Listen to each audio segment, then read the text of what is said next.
parliamo di una polemica che è nata sul web in relazione al simbolo dei quattro mori listati a lutto. Volevo solo esprimere il mio lutto per quanto accaduto in Sardegna, queste le dichiarazioni del cantautore emigrato sardo a Torino Gianluca Cozza, proprio che è stato l'autore di questo logo. Sentiamo.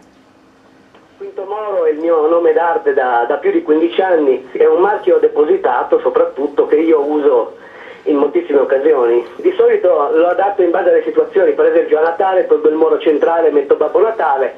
e in questa occasione triste mi è venuto istintivo per esternare il mio lutto, il mio dolore per questa tragedia,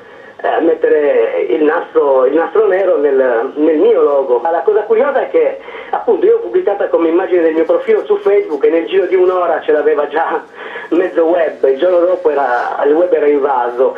e purtroppo dopo 2 giorni c'è stato il rovescio della medaglia, dico io, che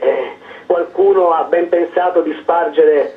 la voce che ci ha visto dei simboli strani, occulti in questo logo. Addirittura mi hanno accusato di simboli nazisti,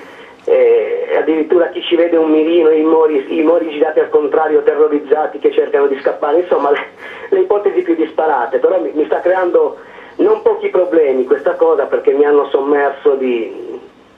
insulti e quant'altro con il mio logo, e volevo in questo modo esternare il mio lutto al mondo di Facebook, ecco. E forse